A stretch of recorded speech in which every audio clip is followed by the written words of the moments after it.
Good evening, everybody. This is a special program of the Marx School. Marx School is online. Marx School is online forum that we started during the COVID pandemic.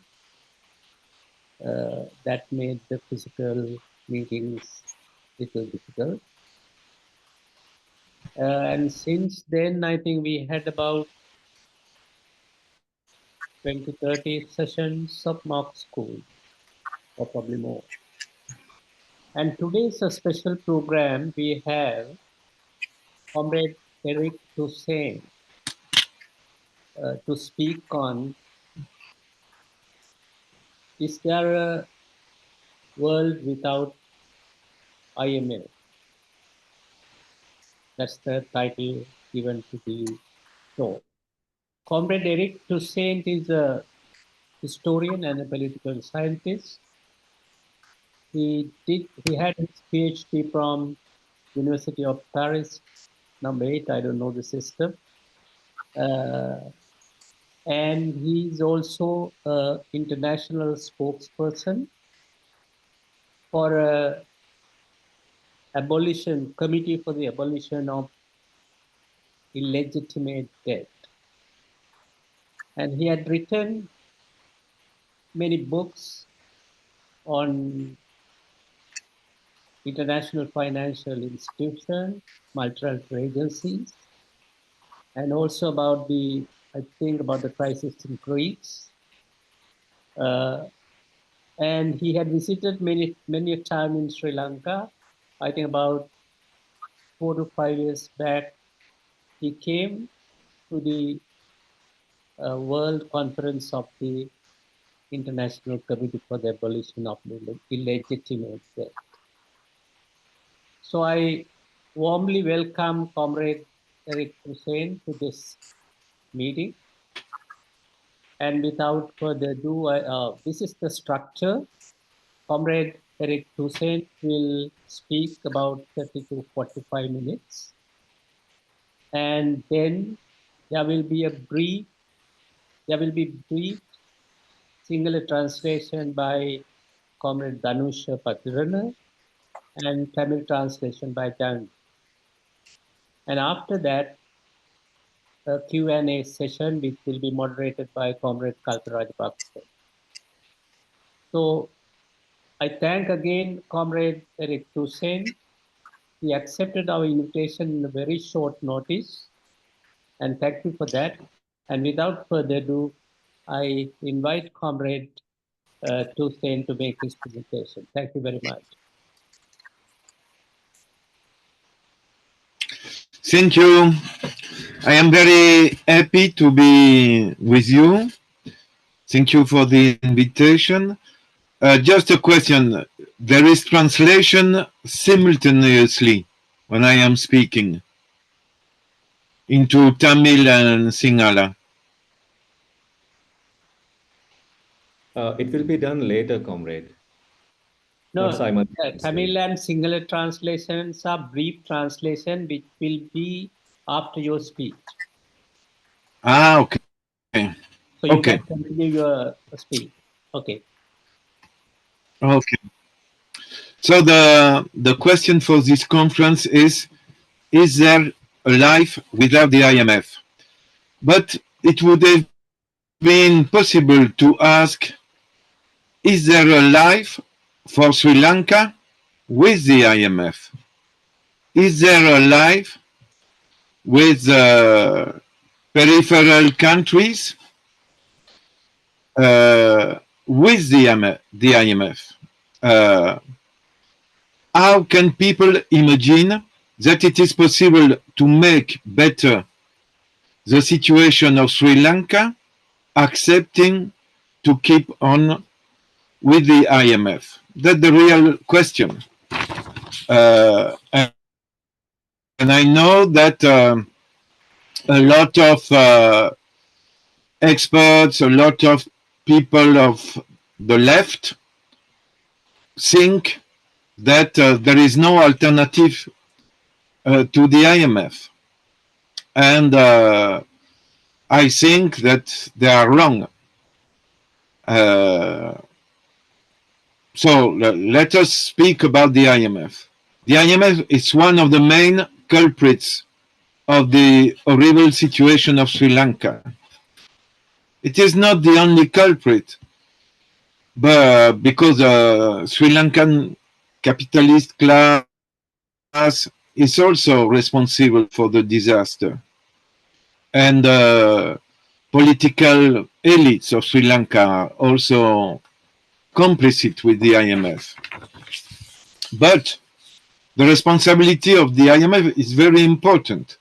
The first agreement with the IMF has been signed in 1965, almost 60 years ago. Now you have the 17th agreement with the IMF, signed in 2023. So the neoliberal policies wanted by the IMF and the type of model designed by the IMF and the World Bank are implemented. I would say almost since or during 50 years, with the implementation of the neoliberal policies during the 1970s. So the neoliberal policies began to be imposed to the Sri Lankan population 50 years ago. And what is the model that the IMF wants and that the capitalist class of Sri Lanka and the big international business want? They want a country like Sri Lanka concentrate its economic activity in export of agricultural product like tea, export the labor, so the wage earners to the Gulf states and other parts of the world, with the idea that the workers, women and men who migrate to this country will send remittances, money to the family, and so foreign exchange to Sri Lanka. The model is based on big infrastructure, tourism, also to receive foreign exchange money, and through this model to keep on with reimbursing the external debt in dollars, to have a model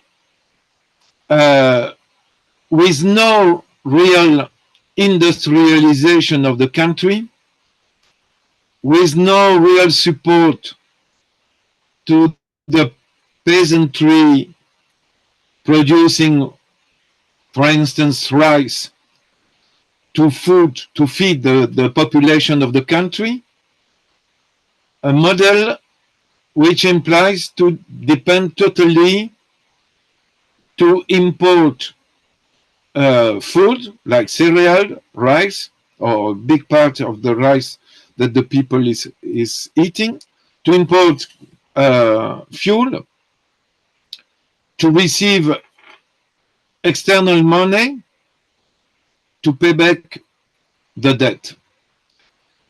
And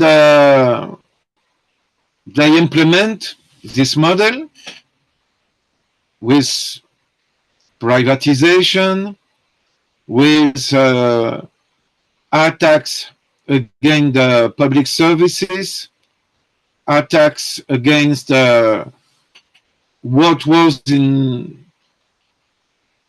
during 2 or 3 decades a welfare state that was built in Sri Lanka after the independence.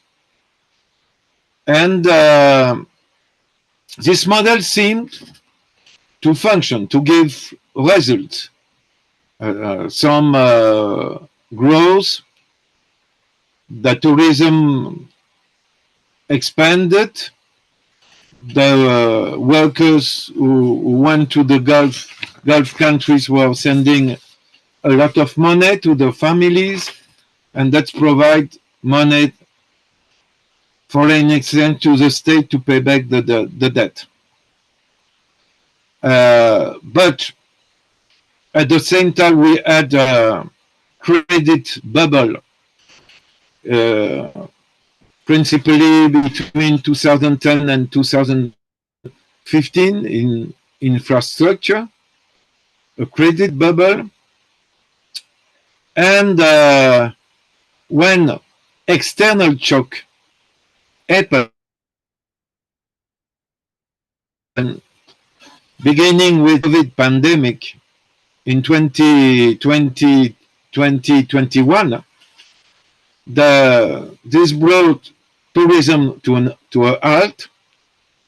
And when the war in Ukraine, provoked by the Russian invasion, dramatically increased the price of fuel and food that Sri Lanka imported, Sri Lanka entered in a very strong crisis of payment.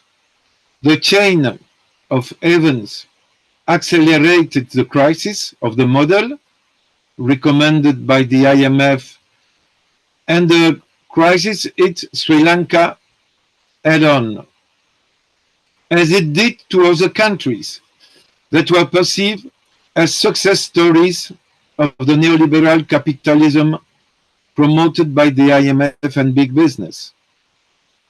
Other examples include Ghana, who had in Africa, in Western Africa, who had to suspend the payment of the, or Tunisia, Egypt, and Kenya, who had to enter immediately in a negotiation with the IMF to avoid a default of payment. This also was produced with Pakistan and Bangladesh. In total, more than 100 countries have called on the IMF from 2020 until now. And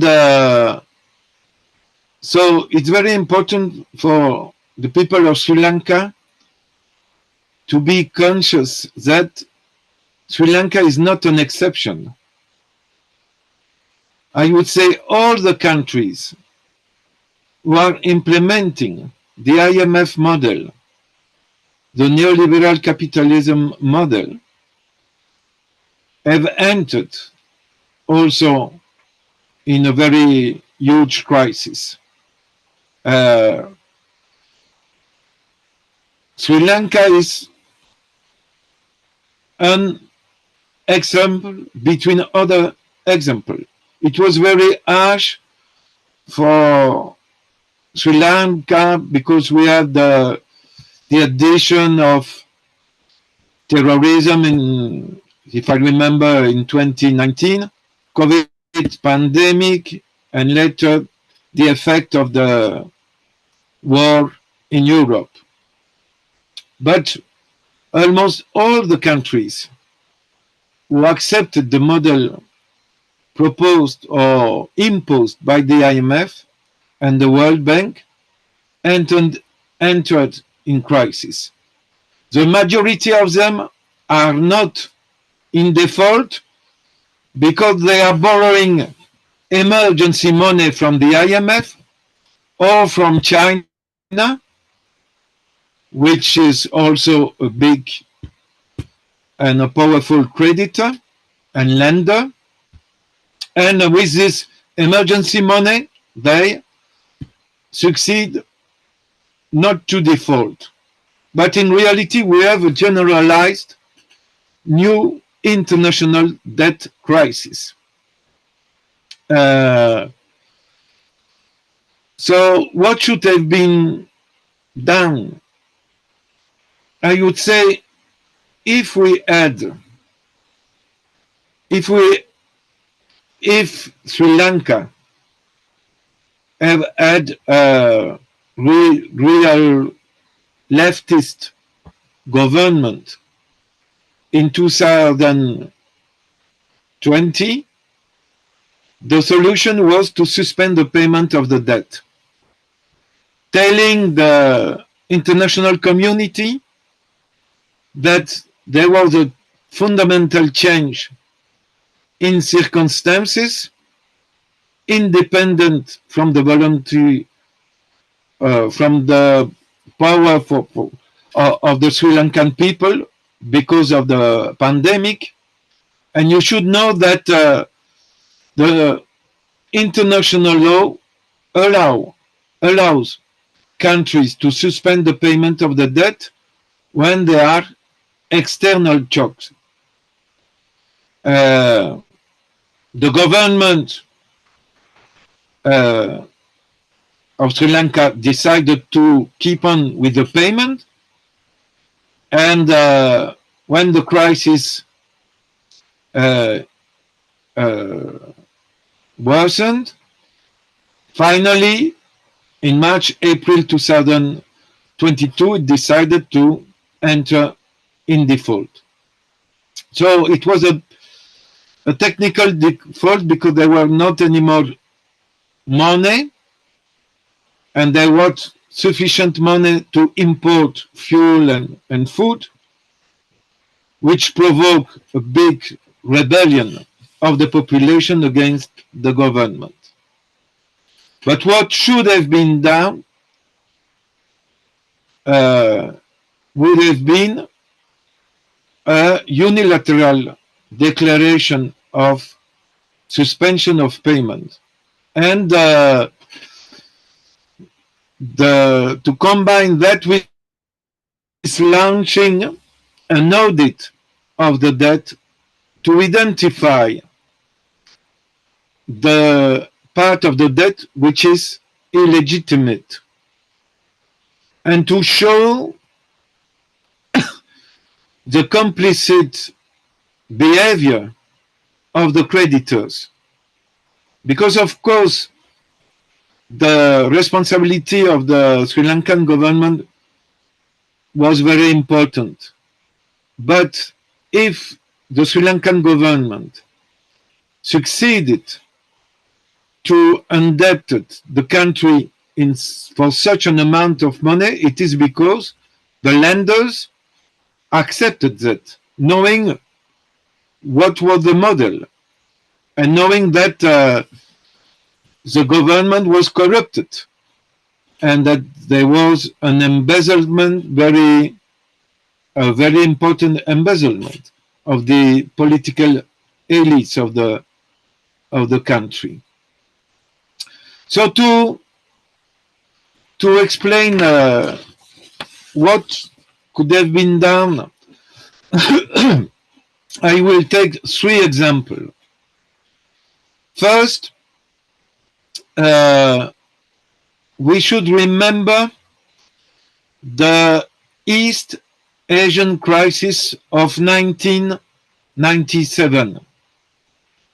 Several tigers,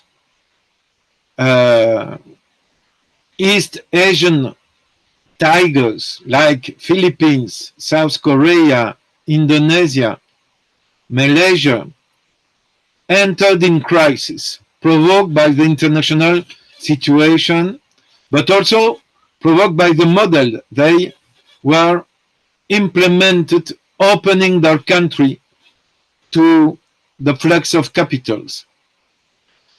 And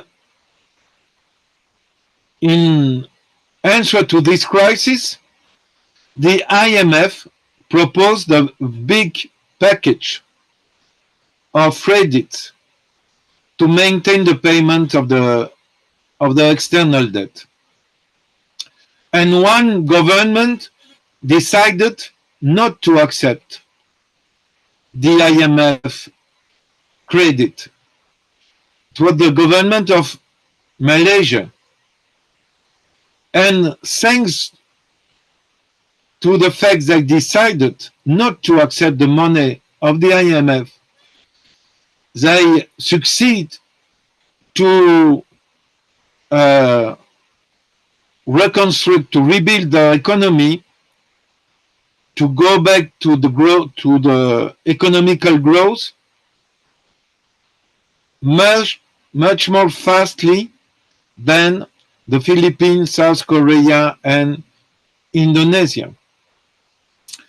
So it's one example of a country who decided not to accept a credit of the IMF and the conditionalities imposed by the IMF, and who succeeded in doing so.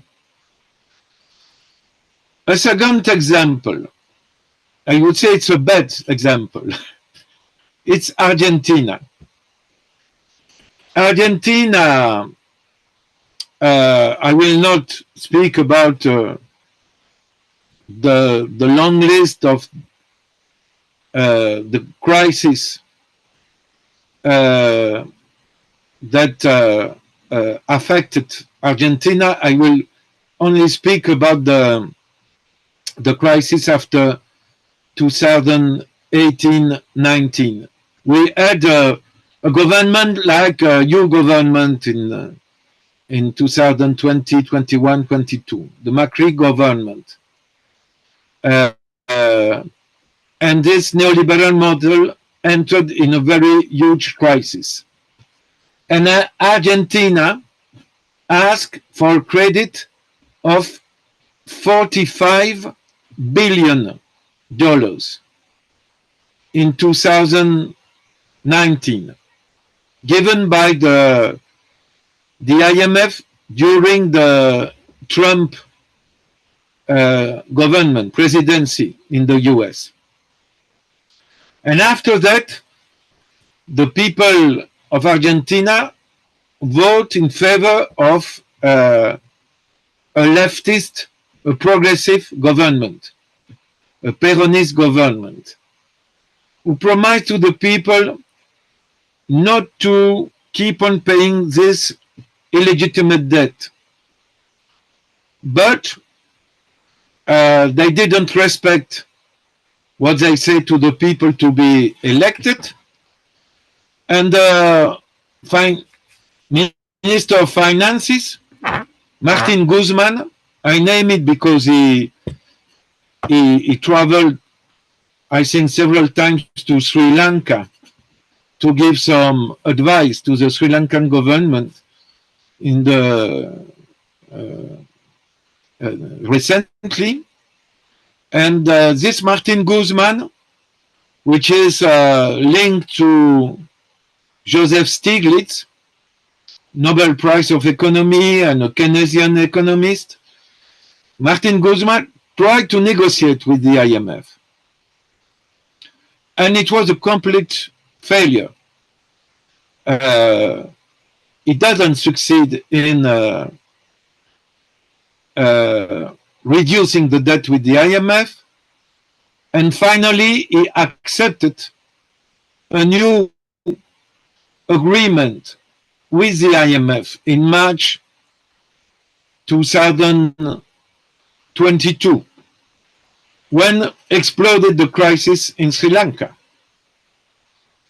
And because they accepted this very bad new agreement with the IMF, asking for newly $45 billion credit to pay back the old $45 billion credit given by the IMF in 2019, that progressive government lost completely the support of the people, and at the end of 2000, this Minister of Finances, Martin Guzman, resigned because he didn't succeed in the negotiation. And the people of Argentina, totally disillusioned by this leftist government, voted in October 2023 for a extreme right, far right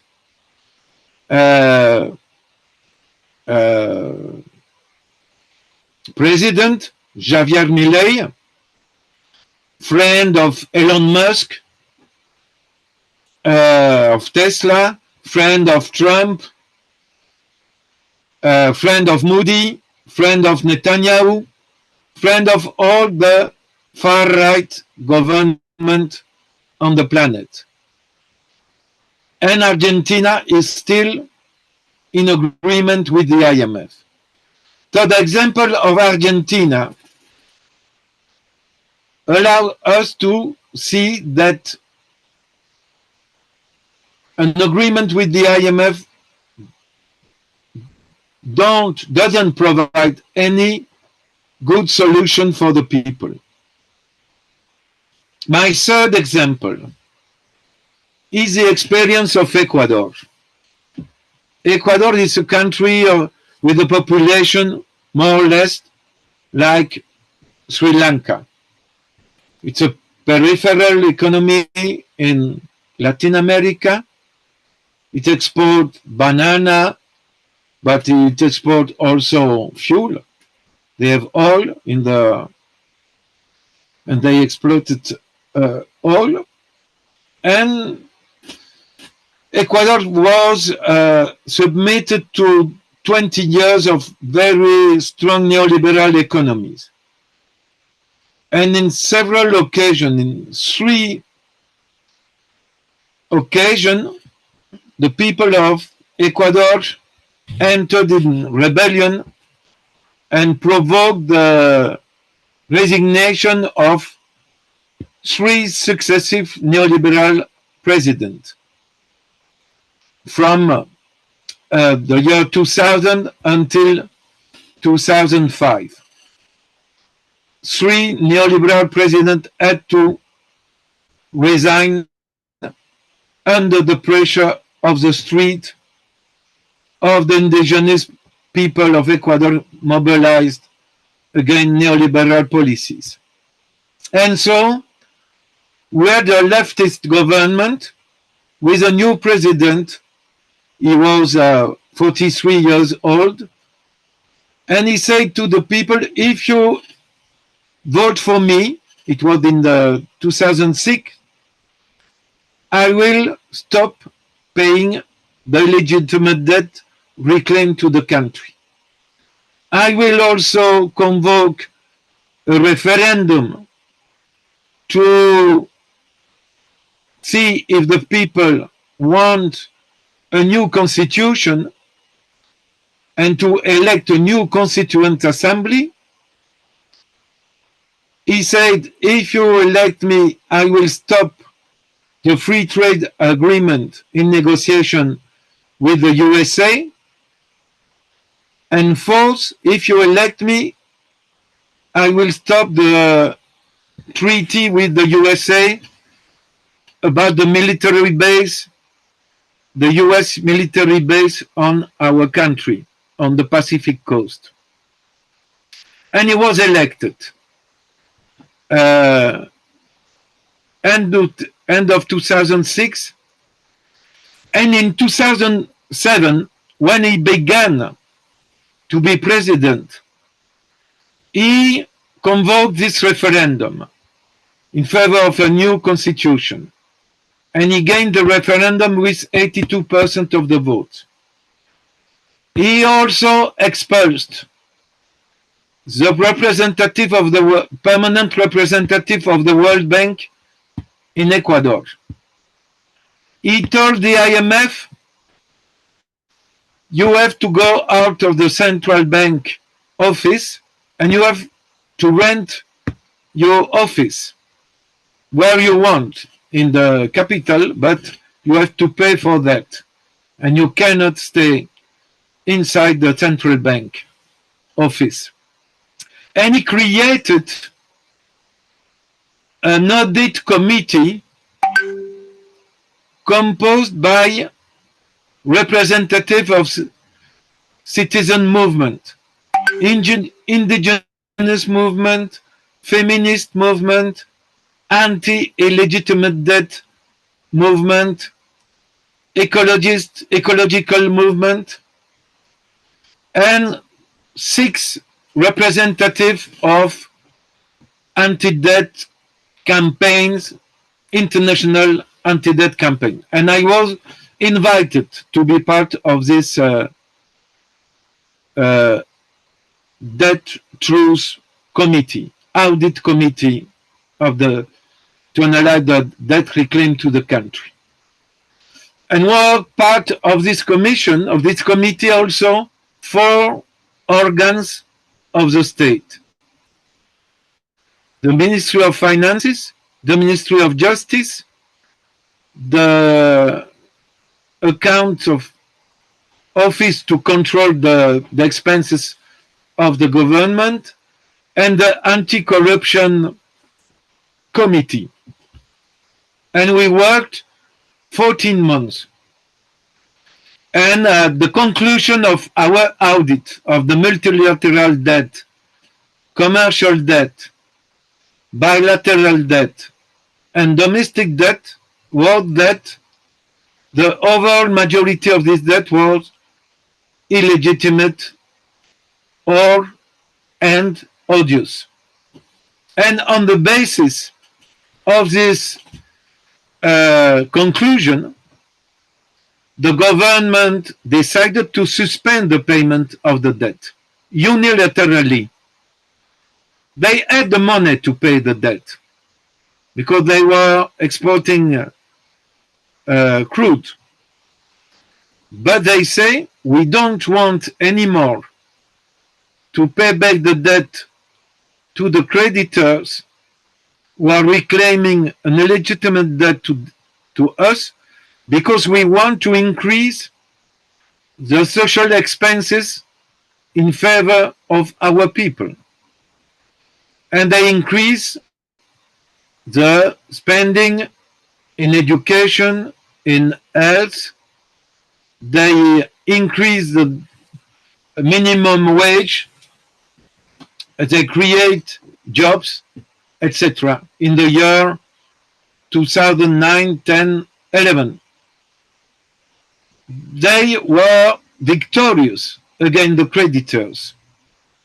They succeeded in buying back their bonds with a discount price of 70%.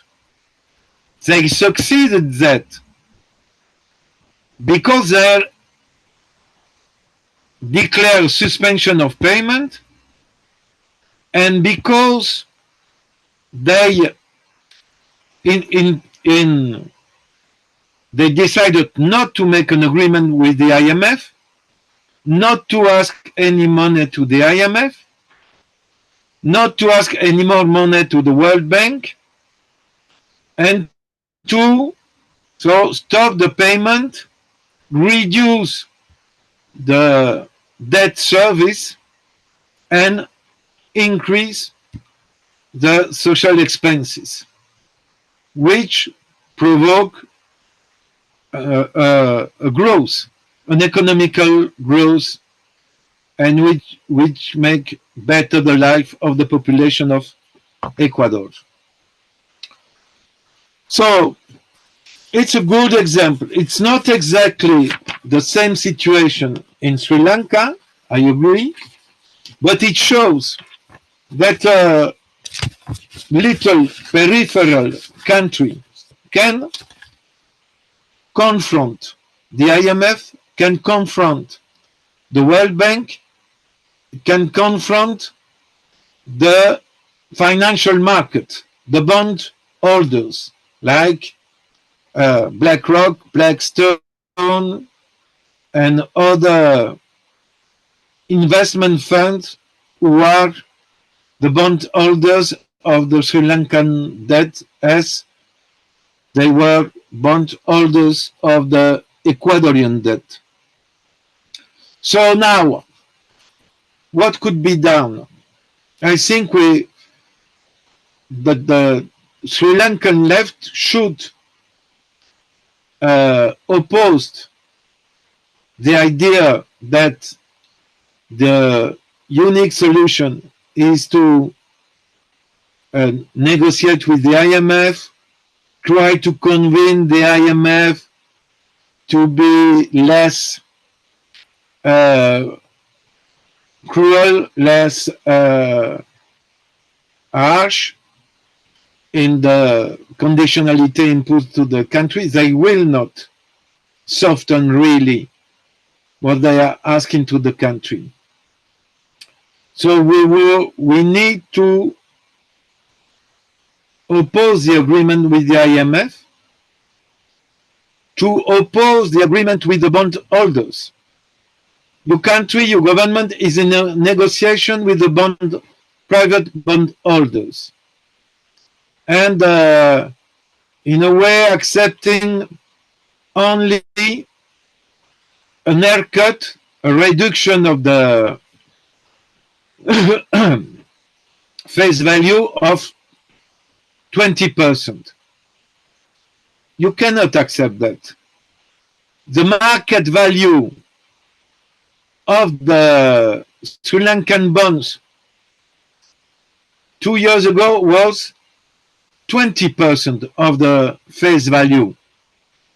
So you need between at least 70 to 80% discount price, haircut, not a 20% haircut. The minimum is 70 or 80. In which what did Ecuador is interesting. When Ecuador suspended the payment to the bondholders unilaterally, what they did, they asked a bank to buy back secretly on the secondary market the Ecuadorian bonds in default at the discount price of 80%. So 20% of this bank, we know this bank. The name of this bank is Lazard. It's a very important private bank who accepted secretly to buy back the bonds on the secondary market. And when the government of Ecuador considered that they have succeeded in buying back a sufficient quantity of bonds through Lazard Bank, so after 6 months of default, they said to the rest of the bondholders, we give you 2 months, and we propose to you the following option: we will buy back our bonds at a discount price of 70%. If you don't sell the bonds to us before the deadline, it was the 9th of June 2009, the bondholders who will have not sold their bonds to us, they will stay with their bonds and they will have not any more value. We will not buy these bonds again. So we will buy back the bonds at a discount price of 70%. And they succeeded to buy back 91% of all the bonds. It was a great victory for the government. So I think also that if we should propose to the left to support the idea of launching an audit of the debt with the participation of the citizenship, the social movement can convoke and create a citizen, a commission of audit with the participation of the citizenship, with the trade union, with progressive economists, etc. And to begin to analyze the legitimacy of the debt reclaimed by the IMF, the debt reclaimed by the private creditors, the debt reclaimed by the Paris Club, the debt reclaimed by the World Bank, the debt reclaimed by China, by India. To make an audit of the debt means to analyze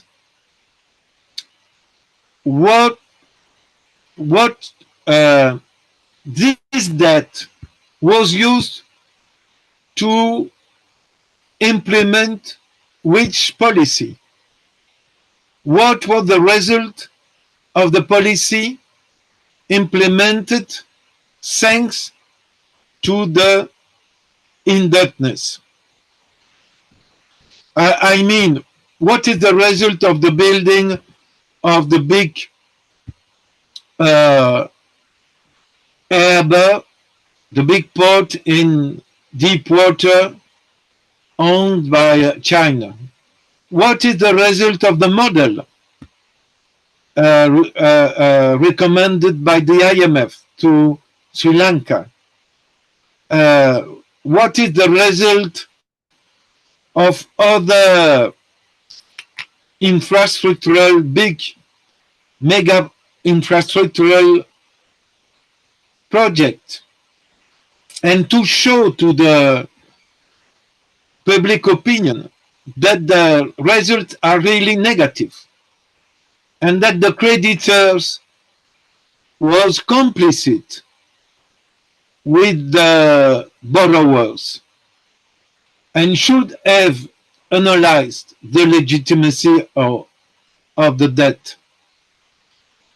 I think also that when people say, yes, but if we do that, we will enter in confrontation with the IMF, we will not receive any more money, we will not have money to import, etc.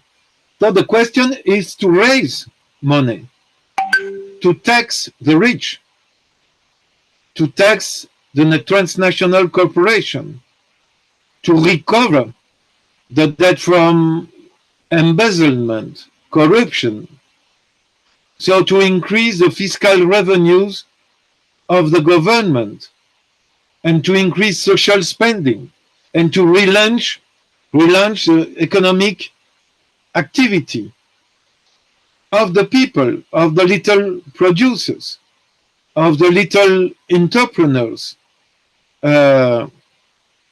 who can sell the production on the domestic market of Sri Lanka. Sri Lanka should negotiate better with the transnational, with the tourist corporation who exploit the country and who send tourists without giving sufficiently revenues to the countries and to the people who are working in the touristic sector. So I think, and I am concluding, I think that answering the question, yes, there is a life without the IMF. Yes, there are alternatives. But of course, to implement this alternative, it will not be a right-wing government who could do that. And if a progressive government or progressive forces say we want to change the situation, like the GVP is trying to convince the people to put them on the government, I would say to the GVP, please don't keep on with the IMF agreement. Uh, Doing so, you will be complicit with the IMF and you will pay that in the next election because it will provoke disillusion in your electoral basis who will vote for you because you will be incapable to make better the situation for the Sri Lankan people. That's my conclusion. Thank you very much for your attention.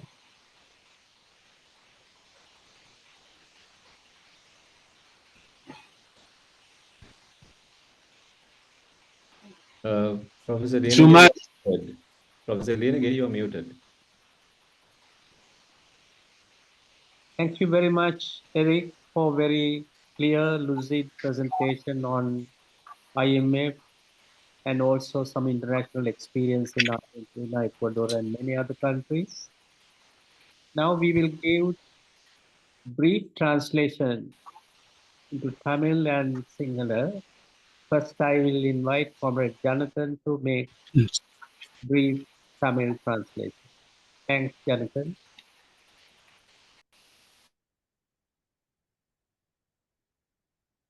Hello, can you Yeah, hear me? we can hear you. Yes, we can hear you. Yeah. இங்கு கேட்கப்படுகின்ற கேள்வி என்னவென்றால் IMF இல்லாமல் நாங்கள் வாழ முடியுமா அல்லது அது இல்லாமல் ஒரு வாழ்க்கை இருக்கிறதா என்பது. இலங்கைக்கு IMF இல்லாமல் IMF-ஐ விலக்கி வாழ முடியுமா அல்லது நிலைத்திருக்க முடியுமா என்பதை அந்த கேள்வியை கேட்கலாம். இலங்கையிட தற்போதைய நிலைக்கும் IMF அல்லது சர்வதேச நாணய நிதியமும் ஒரு காரணி மட்டுமல்ல, அது மட்டுமல்ல ஒரு காரணி, ஆனால் அதுவும் ஒரு காரணியாக இருக்கிறது. அதே வேளையில் இலங்கையில் இருக்கிற முதலாளித்துவ அமைப்பு முறையும் அதனோடு தொடர்பட்ட அரசியல் மேட்டுக்குடியினரும் முதலாளித்துவ மேட்டுக்குடியினரும் காரணமாக இருக்கிறார்கள். இலங்கை 17வது தடவையாக தற்போது IMF உடன்படிக்கைக்கு சென்றுள்ளது 2023 இலங்கை பின்பற்றி வந்த தாராளவாத கொள்கைகள் அது IMF-னாலும் அல்லது சர்வதேச நாணய நிதியத்தினாலும் உலக வங்கியினாலும் முன்னிறுத்தப்பட்ட கொள்கைகள் 50 ஆண்டுகளாக இலங்கை மக்கள் மீது திணிக்கப்பட்டு வந்திருக்கிறது. இலங்கை போன்ற அவ்வாறு பல நாடுகள் இருக்கிறது. ஏற்றுமதியில்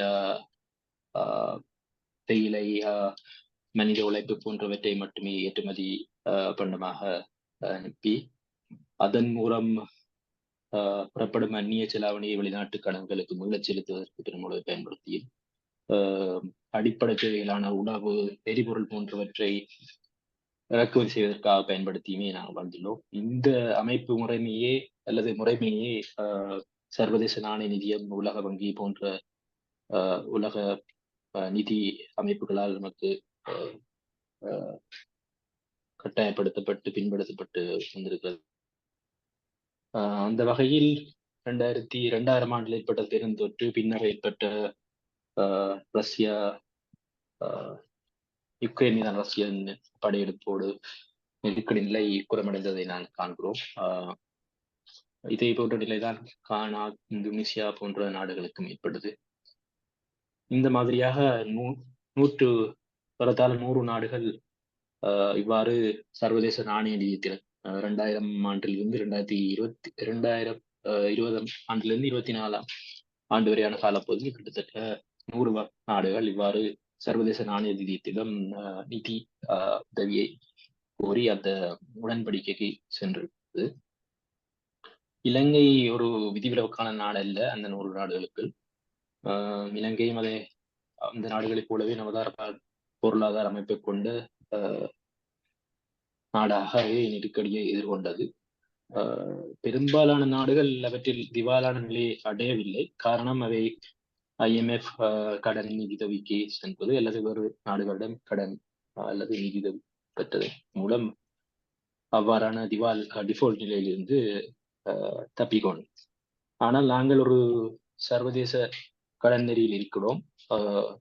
அந்த நிலை 2020ஆம் ஆண்டு எடுத்துக்கொண்டால் அந்த காலப்பகுதியில் ஒரு இடதுசாரி அரசாங்கம் இருந்திருந்தால் அது எவ்வாறான ஒரு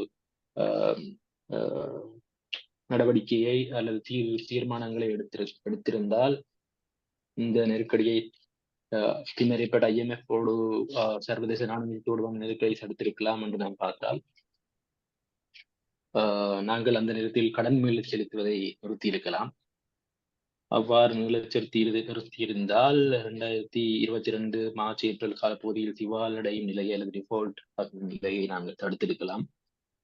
ஆனால் நாங்கள் கடன்களை தொடர்ந்து மீளச் செலுத்தி வந்ததால் 2022 ஏப்ரல் காலப்பகுதியில் அடிப்படை தேவைகளுக்காக இறக்குமதிக்கான பணம் இல்லாமல் நெருக்கடி மிகவும் மோசமடைந்த நிலையை எதிர்கொண்டது. நாங்கள் செய்திருக்கக்கூடியது கடன்களை மேல செலுத்துவதை நிறுத்தி கடன் கணக்காய்க்கு சென்று சட்டவிரோத கடன்களை அல்லது செலுத்த தேவையில்லாத கடன்களை அடையாளம் கண்டிருக்க முடியும். இந்த வகையில் இவ்வாறான தீர்மானங்களையும் எடுத்திருக்கலாம். அவ்வாறான தீர்மானங்கள் எடுத்த நாடுகள் என்ற வகையில் அதனோடு சர்வதேச நாணய நிதியத்தோடு தொடர்பட்ட விடயங்கள் என்ற வகையில் 3 உதாரணங்களை நாங்கள் பார்க்கலாம்.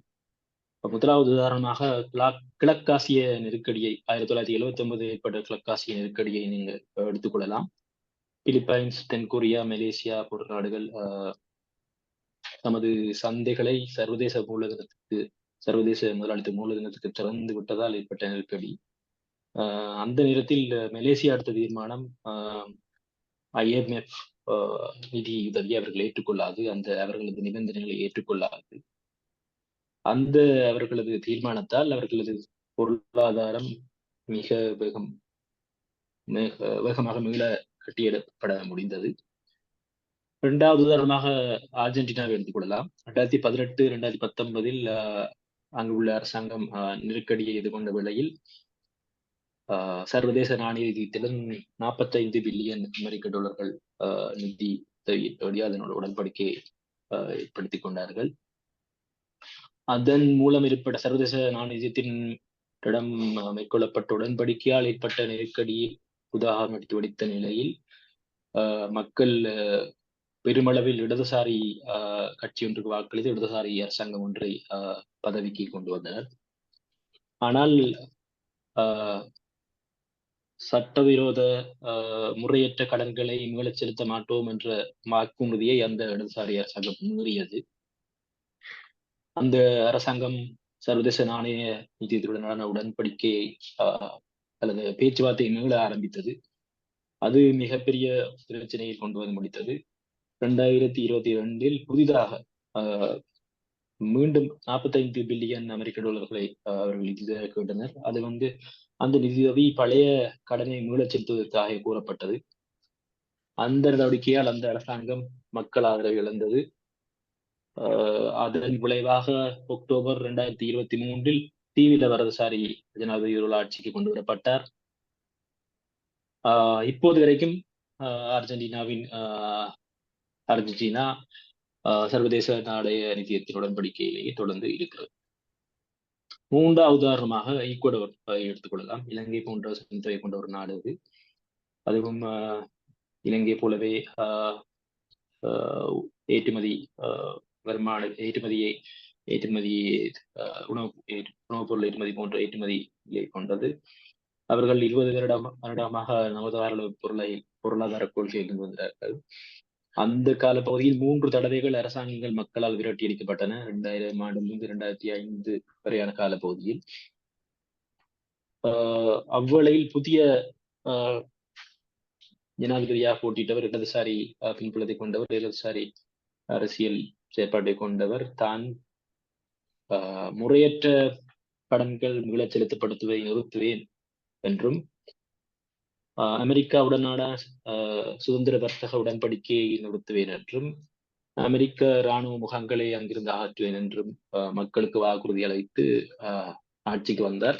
2006 சர்வதேச அவ்வாறான தீர்மானங்களை நிறைவேற்றுவதற்கு சர்வதேச வாக்கெடுப்பு நடத்தப்பட்டது. அதிலும் அவர் வென்றார். அதன் பின்னர் அவர் கடன் கணக்காய்வு குழுக்களை நியமித்து அக்குழுவில் மக்கள் போராட்ட குழுக்களின் பிரதிநிதிகள், சர்வதேச முறையற்ற கடன்களுக்கு எதிரான கூட்டமைப்பு அமைப்பினுடைய பிரதிநிதிகள் உள்வாங்கப்பட்டனர். 14 மாதங்களின் பின்னர் பெரும்பான்மையான சட்டவிரோத குளங்கள் மீள செலுத்தப்படாது என்று அறிவிக்கப்பட்டது. சட்டவிரோத முறையற்ற கடன்கள் மீள செலுத்தப்பட மாட்டாது என்று அறிவிக்கப்பட்டது. அது அரசாங்கம் ஒரே ஒரு தரப்பாக அதை அறிவித்தது. அரசாங்கம் கல்வி போன்ற மக்கள் நலன் திட்டங்களின் முதலீட்டை கூட்டியது. அது 2009, 10, 11 காலப்பகுதியில் தங்களது வங்கிகளை பயன்படுத்தியே சர்வதேச ISP என்று சொல்லப்படுகின்ற முறைகளையும் அவர்கள் 2வது சந்தையில் வாங்கினர். அவர்கள் சர்வதேச நாணய நிதியத்திடமோ உலக வங்கியோ செல்வதில்லை என்ற தீர்மானத்தை எடுத்திருந்தனர். அது இந்த நாட்டில் பொருளாதார வளர்ச்சியை ஏற்படுத்தியது. இந்த ஈக்குவடு உதாரணம் நாங்கள் சர்வதேச நாணய நிதியத்திடமும் அல்லது உலக வங்கி போன்ற உலக நிதி அமைப்புகளிடம் அதே போன்று சர்வதேச முதலாளித்துவ மூலங்களும் நாங்கள் அவர்களை எதிர்த்து நிற்க முடியும் என்பதை எங்களுக்கு காட்டுகிறது. இலங்கை இடதுசாரிகளும் இது போன்ற ஒரு நிலைப்பாட்டை எடுக்க வேண்டும். IMF உடனான அதோடு சர்வதேச இறையாண்மை முறைகள் உரிமையாளர்களுடனான உடன்படிக்கை எதிர்க்கப்பட வேண்டும். எனில் நாங்கள் கோரியுள்ள கடன் வெட்டுக்களை அதிகமாக கோர முடியும். 70-80% கடன் வெட்டுக்களை நாங்கள் கோர முடியும். நாங்கள் வெறுமனே 20% வெட்டுக்களை இப்போது கோரியிருக்கிறோம்.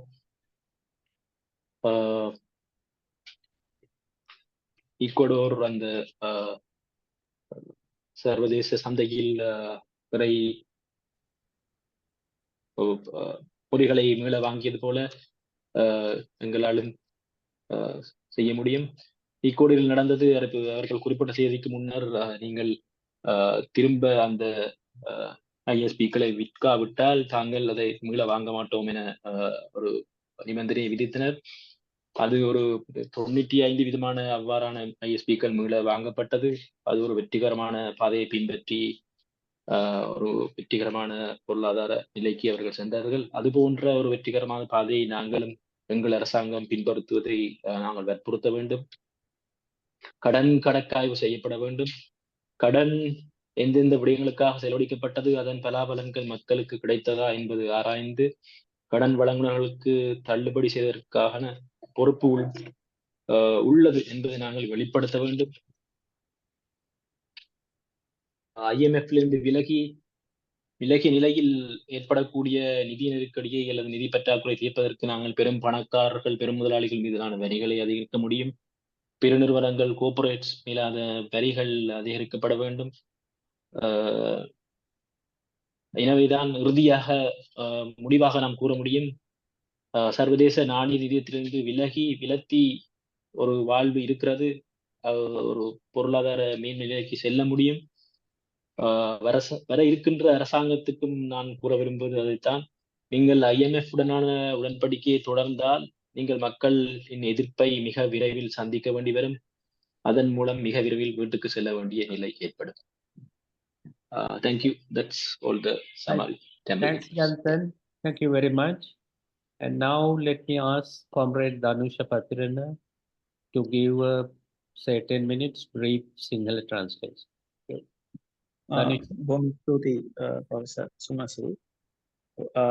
ආචාර්ය එරික් තුසාන් මුලින්ම ප්‍රශ්න කරා දැන් මේ මාතෘකාව වෙලා තිබුණේ IMF එකෙන් තොර උත්තරයක් තියනවාද කියන එක.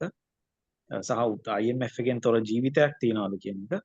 එතකොට එතුමා නැවත ඒ ප්‍රශ්නය පෙරලා අහනවා මේ IMF එක ඇතුලේ අපිට ජීවිතයක් තියනවාද කියන එක. සහ ඔහු පැහැදිලිව ප්‍රකාශ කරන්නේ එහෙම නෑ කියන එක. ඉතින් මුලින්ම ශ්‍රී ලංකාව සම්බන්ධයෙන් යම් විස්තරයක් ඉදිරිපත් කරා ආර්ථික සම්බන්ධයෙන්. එතකොට එහිදී කියපු දෙයක් තමයි මේ ශ්‍රී ලංකාව විශේෂයෙන්ම IMF වැඩපිළිවෙළ 17කට මේ මොහොතේ වෙනකොට ඇතුල් වෙලා තිබෙනවා. එතකොට IMF න්‍යාය පත්‍රය ඇතුලේ තමයි 965 ඉඳන් පළවෙනියට ඊය දවසේ ඉඳන් විශේෂයෙන්ම ශ්‍රී ලංකාව අපේ අර පාලිත සමයට ඒක අයින් කරොත් මේ විශේෂයෙන්ම සමස්තයක් වශයෙන් මේ IMF ප්‍රතිපත්තිය ඇතුළේ තමයි ක්‍රියාත්මක වෙලා තියෙන්නේ. එතකොට IMF එක කියන එක දැන් ශ්‍රී ලංකාව මේ මොහොතේ මුහුණ දීලා තියෙන ආර්ථික අර්බුදයේ කේන්ද්‍රීය කාර්යභාරයක් ඉෂ්ට කරලා තියෙනවා කියන එක IMF එකේ ප්‍රතිපත්තිය. එතකොට ඒ වගේම ලංකාවේ ඉන්න දේශපාලනික සහ ආර්ථික ප්‍රභූ පැලැන්තිය ඒ ඊට සමගාමීවම ඒකට සහභාගී වෙලා තියෙනවා. ඉතින් ඔහු පෙන්වා දෙනවා දැන් ශ්‍රී ලංකාවේ ආර්ථිකය ගත්තොත් විශේෂයෙන්ම මේ IMF එහෙම නැත්නම් මේ නව ලිබරල් ප්‍රතිපත්තිය ඇතුලේ ක්‍රියාත්මක වුණේ සාමාන්‍යයෙන් ගත්තාම විශේෂයෙන්ම අපේ ශ්‍රමිකයින් එහෙම නැත්නම් විදේශ ශ්‍රමිකයින් ලවා ලංකාවට විදේශ ශ්‍රමිකයින් විශේෂයෙන් මැද පෙරදිග වගේ කලාප වලට යවලා ඔවුන්ගෙන් එන රෙමිටන්සස් එහෙම නැත්නම් විදේශ ප්‍රේෂණ හරහා එන විදේශ විනිමය එක්තරා ආකාර මේ ලංකාවේ ආර්ථිකයකට උකහා ගැනීම ඒ වගේම සංචාරක ශාස්ත්‍රය එතනින් එහාට ගියාම යම් ප්‍රාථමික කෘෂිකාර්මික අපනයන වගේ දේවල් හරහා විදේශ විනිමය ලංකාවේ ආර්ථිකය ඇතුළට එකතු කර ගැනීම. ඒ වගේම ඊට පස්සේ අනිකුත් අත්‍යවශ්‍ය කාර්මික දේවල් සඳහා විශේෂයෙන්ම ආනයන මත රඳා පැවතීම. එතකොට ඒ සඳහා අවශ්‍ය කරන ණය පියවීම එතකොට ඒ ණය ආර්ථිකයකට ලංකාව ගැට ගැහෙනවා විදේශ ණය ආර්ථිකයකට ලංකාව ගැට ගැහෙනවා. එතකොට මේ ණය පියවීම අර මේ අපි මුලින් කතා කරපු මේ විදේශ ප්‍රේෂණ ඒ වගේම සංචාරක ශාස්ත්‍රය ඒ වගේම අර තිබ්බ ප්‍රාථමික අපනයන හරහා එන විදේශ විනිමය හරහා නැවත අපි කියන රීෆයිනෑන්සිං මේ කිරීම හරහා මේ ආර්ථිකය යම් තාක් දුරකට පවත්වාගෙන ආවා කියනවා. එතකොට මේක ඇතුලේ කිසිම මේ තේරුමක් ඇති විදිහට කාර්මීකරණ ක්‍රියාවලියක් සිද්ධ වුණේ නැහැ. ඒ වගේම අපේ කෘෂි නිෂ්පාදන එහෙම නැත්නම් වී වගා කරන විශාල ගොවි ප්‍රජාවක් ඉන්න ඔවුන්ගේ ආර්ථිකයේ යම් පරිවර්තනයක් වෙන හැටියට මේ ආර්ථිකය කළමනාකරණයක් සිද්ධ වුණේ නැහැ කියන එක. එතකොට මෙන්න මේ තත්ත්වය ඇතුලේ ඔහු පෙන්වා දෙනවා අපි කියන්නේ ශ්‍රී ලංකාව මුහුණ දුන්නා විශේෂයෙන්ම ක්‍රියාවලින් දෙකකට එකක් පළවෙනි එක කොවිඩ් වසංගතය හරහා අර අපි මුලින් කතා කරපු මේ සංචාරක ශාස්ත්‍රය මුලින්ම වගේ එකපාරටම එන හිටියා. එතකොට ඒකෙන් අර ණය ගෙවීම සඳහා අර මුලින් කියපු ආපු විදේශ විනිමය ප්‍රවාහ විශාල වශයෙන් එතනින් අඩු වුණා. ඊට අමතරව අනිත් වැදගත් දේ තමයි සිද්ධ වුණේ 2022 රුසියාව යුක්‍රේනය ආක්‍රමණය කිරීමත් සමග ශ්‍රී ලංකාව වගේ රටවල් විශාල වශයෙන් ආනයනය කරන ආනයන භාණ්ඩ commodities තෙල් ගෑස් ඉන්ධන ඒ වගේම ගල් අඟුරු මෙන්න මේ වගේ ආනයන කරන මේ ආනයනිත ඉන්ධන වලට සම්බන්ධ මේ අමුද්‍රව්‍ය මෙන්න මේවා වල මිල අතිවිශාල වශයෙන් ඉහළ ගියා. ඉතින් මේ එකාතකින් ඒ වගේම අර කොවිඩ් හරහා වෙච්ච ආනයන අපනයන ආදායම පල්ලෙහාට වැටීම ටූරිසම් වගේ දේවල් ඒ සංචාරක ශාස්ත්‍රයෙන් ආපු ආදායම් පල්ලෙහාට වැටීම ඒ අර ආපු විදේශ විනිමය ප්‍රවාහ සෑහෙන්න අඩු වුණා. ඒ වගේම අපේ වියදම් පාර්ශවය අපිට ආනයනය කරන්න අවශ්‍ය වෙච්ච අවශ්‍ය ද්‍රව්‍යවල මිල ගණන් අතිවිශාල වශයෙන් ඉහළ ගියා. එතකොට දෙපැත්තකින් ප්‍රවාහ වලටත් විශාල බලපෑමක් එල්ල වුණා. අනිත් පැත්තෙන් අපේ වියදම් පාර්ශවයටත් විශාල බලපෑමක් එල්ල වුණා. ඉතින් මේ නිසා අර මුලින් කරගෙන ආපු ණය පියවීමේ කටයුත්ත කරගෙන යන්න බැරි තත්වයකටපත් වුණා. ඉතින් මේ මොහොතේ ආචාර්ය එරික් තුෂාන් පෙන්වන දෙන දෙයක් තමයි දැන් මේ මොහොතේ අන්තර්ජාතික නීතියට අනුව ශ්‍රී ලංකාවට තිබ්බ විශේෂම හැකියාවක් කියන අන්තර්ජාතික නීතියේ පැහැදිලිව සඳහන් වෙනවා බාහිර කැළඹුමක් තියෙන අවස්ථාවක ලෝකාර්ථිකයේ ඒ කිව්වේ අපි අර එක්ස්ටර්නල් ෂොක් කියලා කියනවා.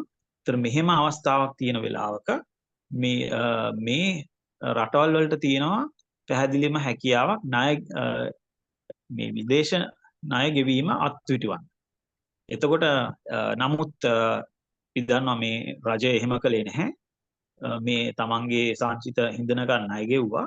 එතකොට 2022 මේ තත්වය උග්‍ර අතට හැරුණාට පස්සේ තමයි එකපාරටම මේ දැන් ණය ගෙවා ගන්න විදිහක් නැහැ කියලා මේ රජය ප්‍රකාශයට පත් කරේ. එතකොට එතනින් ඒක විතරක් නෙමෙයි ඒ මොහොතේ රජයට කරන්න තිබ්බ අනිත් කාර්යභාරය තමයි ප්‍රධානතම කාර්යභාරය. ඒ කාරණා දෙකක් යෝජනා කළා. පළවෙනි එක තමයි මම මුලින් කිව්වේ. දෙවෙනි එක ඔහු යෝජනා කරේ මේ වහාම මේ විදේශ ණය විශේෂයෙන්ම විදේශ ණය සඳහා මේ ව්‍යවහාරික විගණනයක් සිදු කළ යුතුව තිබුණා කියන්නේ. එතකොට මෙන්න මේ ක්‍රියාවලින් දෙකටම මේ මොහොතේ ලංකාවේ රජය ඇතුළුුනේ නැහැ. ඒ හරහා මේ අර්බුදය පැන නැග්ගා. විදේශ විනිමය අහිමි වීම නිසා විශාල ජන නැගිටීමක් මතුවුණා. ඒ හරහා ආණ්ඩු පෙරලියක් සිදු වුණා කියන එක. ඉතින් ඉන් පසුව ඔහු යොමු වෙනවා මේ විශේෂයෙන් මේ වගේ උදාහරණ තියෙන ඒ කියන්නේ ණය විදේශ ණය ගෙවා ගැනීමට බැරි තත්වයකට පත් වෙලා රජයන් කොහොමද සාර්ථකව සහ අසාර්ථකව මේ උදාහරණ දෙකක් පෙන්වලා දුන්නා. එකක් ආජන්ටිනාව අනිත් එක ඉක්වදෝරය. එතකොට මේ ආජන්ටිනාවේ මෑත කාලීන උදාහරණයක් ගෙනාවා. ඒ වගේම ඉක්වදෝරේ මේ ආජන්ටිනා එතකොට මේ අපේ වගේම මේ ණය අර්බුදයකට මුහුණ දුන්නට පස්සේ ඔවුන්ගේ තිබ්බ අත්දැකීම් සම්බන්ධයෙන් යම් කාරණා වගේක් ඉදිරිපත් කරා. ඒතර කිව්වේ ආජන්ටිනාවේ දැන් අර ඒ වකට සිටි මුදල් අමාත්‍යවරයා මාටින් ගුස්මාන් විශ්වාස කරා මේ 2019 දී දැන් වාමාංශික ආණ්ඩුවක් බලයට පත්වීමත් සමග ආජන්ටිනාවේ ඔවුන් විශ්වාස කරා IMF එකත් එක්ක සාකච්ඡා කරලා මේක මේ ආජන්ටිනාවේ තියෙන ආර්ථික ගැටලු වලට උත්තරයක් හොයාගන්න පුළුවන් කියලා. ඉතින් ඔහුගේ ඒ ව්‍යාපෘතිය සම්පූර්ණයෙන්ම අසාර්ථක වුණා. ඔහු ඩොලර් බිලියන 45ක් වගේ විශාල ණයක් IMF එකෙන් ලබාගත්ත. කලින් IMF එකෙන් ඒ වගේම විශාල ණයක් ලබාගත්ත පසුබිමක් ඇතුලේ ඒක පියවන්න විදිහට තමයි මේ ණය ලබාගත්තේ. මේ විදිහට ඒ සම්පූර්ණයෙන්ම ඔහුගේ ව්‍යාපෘතිය අසාර්ථක වීම නිසාම ඒ වාමාංශික ඔහුටත් තමන්ගේ මේ අමාත්‍ය ධූරයෙන් ඉල්ලාස් වෙන්න සිදු වුණා. ඒ වගේම දැන් මේ මොහොතේ ඒ වාමාංශික ආණ්ඩුවත් වෙනස් වෙලා තියෙනවා. ආජන්ටිනාව දැන් අන්ත දක්ෂිණාංශික කඳවුරු සමග අත්වැල් බැඳගෙන ක්‍රියා කරන තත්ත්වයකට පත් වෙලා තියෙනවා. ඒ වාමාංශික ආණ්ඩුවට බලෙන් පහවීමට සිදුවීම නිසා මොකද ඔවුන් විශ්වාස කරා IMF එකත් එක්ක මේ සහයෝගයෙන් කටයුතු කරලා ආජන්ටිනාවේ ප්‍රශ්න විසඳ ගන්න පුළුවන්. ඒකට ඒ අර අපේ වගේ රටකට අපේ වගේ මේ තත්ත්වයකට මුහුණ දුන්න රටක් අසාර්ථක විදිහට කොහොමද මේක මේ තත්ත්වයට මුහුණ දුන්නේ කියන උදාහරණයක් කියපෙන්නේ. ඊපස්සේ ඉක්වදෝරය ගැන ගෙනාව සවිස්තරාත්මක විස්තරයක්. ඒතර එහිදී මම හිතන්නේ තව කාලේ ටිකක් තියෙනවා. මේ කිව්වා ඉක්වදෝරයේදී මේ විශේෂයෙන්ම වාමාංශික ප්‍රගතිශීලී රජ බලයට පත් වෙනවා. ඔහු බලයට පත් වෙන්නෙම ඇමරිකාවත් සමග තියෙන ෆ්‍රී ට්‍රේඩ් ඇග්‍රීමන්ට් එක. නිදහස් වෙළඳ ගිවිසුම අපි අහෝසි කරනවා.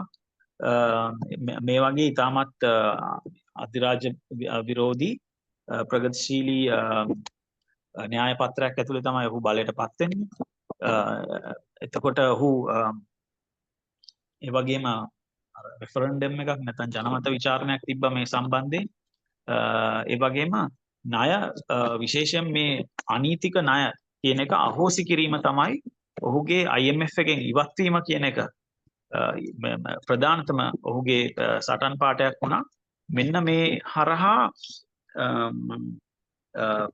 ණය කප්පාදුවක් ඔහු ප්‍රකාශයට පත් කරා යුනිලැටරලි සම්පූර්ණයෙන්ම රජයේ අභිමතය ඇතුලේ ස්වෛරී රටක් විදිහට අතිවිශාල ණය කප්පාදුවක් ඔහු ප්‍රකාශයට පත් කරා. ඒක කරේ මෙන්න මේ ආකාරයට. ඒතර ඔහුගේ රජය මේ අර අන්තර්ජාතික මේ බැඳුම්කර හිමියන්ට කිව්වා අපි මේ අදාළ දවස වෙනකොට මේ මුහුණත වටිනාකමෙන් 70%කට අඩු ප්‍රමාණයක් කියන්නේ 30ක් පමණක් නැවත මිලදී ගැනීමකට බලාපොරොත්තු වෙනවා. මේ ඒ මොහොත වෙනකොට නිකුත් කරලා තියෙන අන්තර්ජාතික ස්වෛරී බැඳුම්කර වලින් එතකොට ඒ මොහොත වෙනකොට ඒ දිනට පසුව ඒ දිනට කලින් මේ බැඳුම්කර හිමියන් තමන්ගේ බැඳුම්කර මේ ඉක්පදෝ රජයට පැවරුවේ නැත්තම් කියන්නේ විකිණුවේ නැත්තම් ඒ විකුණන්නේ නොමැති බැඳුම්කර වලට වුන් වග කියන්නේ නැහැ කියලා ඍජුව ප්‍රකාශයට පත් කරා. ඉතින් ආචාර්ය එරික් තුෂාන් ප්‍රකාශ කරනවා මේදී 91%ක්ම මේ බැඳුම්කර හිමියන් 91%ක්ම මේ බැඳුම්කර මේ ආණ්ඩුවට විකුණා දැම්මා කියලා. ඒක ඓතිහාසික ජයග්‍රහණයක් වශයෙන් සනිටුහන් වුණා. මේක ඉතාමත් සාර්ථක විදියට මේ ඉක්කොදෝරයට මේ IMF එක නැතුව විශාල මේ ණය කප්පාදුවක් ලබා ගන්න හැකියාවක් හම්බුණා කියලා. ඉතින් ඔව් කියන්නේ ඒකට මූලිකම වෙච්ච ආගියුමන්ට් එක තමයි ඒක පදනම් කරගත්ත ආගියුමන්ට් එක තමයි සාමාන්‍යයෙන් අපි මේ කියන මේ පිළිකුල් සහගත ණය මේ කියන ණය ලබා දීමේ ක්‍රියාවලියේදී මේ ණය මේ මහජනයාට ප්‍රතිලාභයක් අත් වෙනවාද කියන එක මොවුන් පරීක්ෂා කරලා බලලා නැහැ. සහ ඒ වගේම ඒ ණය වලින් ඒ අදාළ ප්‍රතිලාභයේ මහජනයාට අත් වෙලක් නැහැ. ඒ අත් නොවනවා කියන එක දැනම තවදුරටත් ඔවුන් මේ දූෂිත රජයන් වලට දිගින් දිගටම ණය දී තිබෙනවා කියන එක. එතකොට ඒක පදනම් කරගෙන තමයි මේ ඉතාමත් දැනුවත්ව මේ මහජනයාට ප්‍රතිලාභ නොලැබෙන අවභාවිතා වෙන ආකාරයේ ණයවලට මේ ව්‍යාපෘති වලට ණය ලබා දීම කියන එක කියන මේ ආගියුමන්ට් එක. එහෙම නැත්නම් ඒ තර්කය පදනම් කරගෙන තමයි මේ විදිහට විශාල ණය කප්පාදුවක් ලබා ගන්න මූලිකවම හැකි වුණේ කියන තමයි ඔහු පෙන්වලා දෙන්නේ. එතකොට අවසාන වශයෙන් ඔහු කිව්වා දැන් මේ වගේ දෙයක් කියනකොට අපිට සාමාන්‍යයෙන් ජනතාව අහන දෙයක් තමයි අපි දැන් මෙහෙම කරන්න ගියොත් බුදුම්මෝ IMF එකට යන්න වෙන්නේ නැහැ, සල්ලි ගන්න බෑ. අපිට මුකුත් ආපහු ආනයනය කරගන්න සල්ලි නැති වෙයි කියලා. එතකොට මේ ඔහු ප්‍රකාශ කරන්නේ නෑ එහෙම දෙයක් වෙන්නේ නෑ. මේ රටේ ආර්ථිකයේ විශේෂයෙන්ම මේ ඉහළ ධනය හිමි ධනපති මේ පැලැන්තිය නොගෙවන බදු සහ ඔවුන්ට බදු පැනවීම හරහා ඒ මූලිකව ඒ රජයට අවශ්‍ය කරන ඒ ප්‍රතිපාදන ලබා ගන්න පුළුවන් කියන බොහොම ස්තුතියි. Thanks, Danusha. Now the question and answer session. And first I thank Comrade Jonathan and Danusha for making brief Tamil and Sinhala translations. And now I'll hand over to Comrade Kalp Rajapaksa to moderate the question and answer. Thank you very much, Professor Lianagi. And thank you very much once again, Comrade Erik Tusan, for the great speech and your presentation. And also, I want to thank Comrade Janardhan for the Tamil translation, and also Comrade Dhanusha for the Sinhala translation, and also the patience of the audience during the translation. We have a big number in the audience, so I kindly ask you to raise your questions. You can ask the questions directly, and also you can post your questions in the chat box. And you also, if you have a question, you can raise your hand. So I'll direct the question. If you're asking the question in Sinhala, I can translate the question for Comrade Eric. Thank you.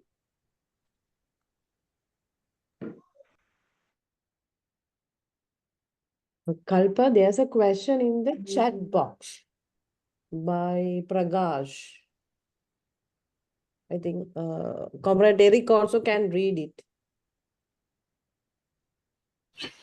Yes, I read it. I can try to answer the comrade.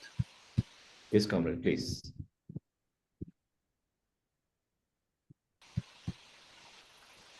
So the question is the following one. If a government suspend the payment and confront the bondholders, who will lend money to this government?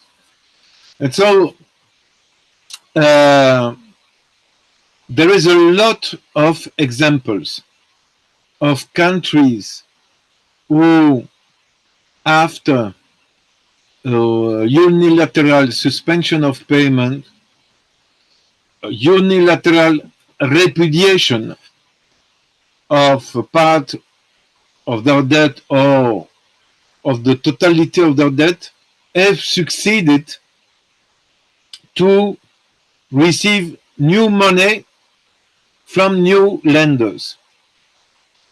So the list of examples is very long, and the reason is very simple. The lenders, what is the criteria of a lender? The criteria is if a country have succeeded in reducing radically its debt burden, he will be in better condition to borrow money and to pay back this money. I say there is a long list, but I can send, including links to several studies I made. But for instance, the case of the decision of the Soviet in 1918 to totally repudiate all the debt reclaimed to Russia. They first they face an external foreign intervention. They negotiate during years. They didn't reach an agreement, but at the end, maintaining the repudiation of the Tsarist debt, they succeed to attract investment and new money. The same with Ecuador, because the lenders saw that Ecuador was in better condition to borrow money. A lot of new lenders, because there is competition between banks, investment funds, between themselves, they lend money to Ecuador, including a Canadian like Stiglitz wrote that in a study published in 2005-2006. It is not anymore underlining that, but he wrote that. I can send also the link to that academical article of Stiglitz on that question. So I finish my answer. Thank you, comrade. Any other questions? You can ask questions directly by raising hand.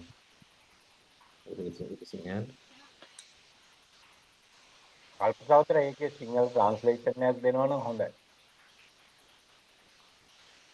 Option සහ පිළිතුරු.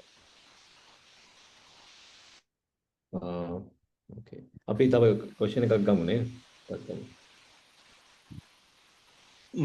මට ප්‍රශ්නයක් තියෙනවා අහන්නද? හරිද? English yes. Hand එක මන් දෙන්නේ කොහොමද raise hand එක එන්නේ? It's okay. Thank you so much. Comrade Eric, thank you so much for the brilliant presentation. It was extremely informative. I would just like to know, since the example you gave from the experience of Ecuador, where it centers on ISBs, that is the commercial debt. What was the situation with bilateral and the multilateral debt? For instance, in the case of Sri Lanka, I think not just Sri Lanka, everywhere else in the third world, this illegitimate debt or the ODS debt is not restricted to commercial or ISBs, but is happening in the case of multilateral and bilateral debt also. So, what was their procedure when they were approaching the bilaterals and the multilaterals? Thank you.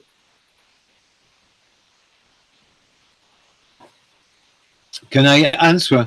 Yes, comrade, please.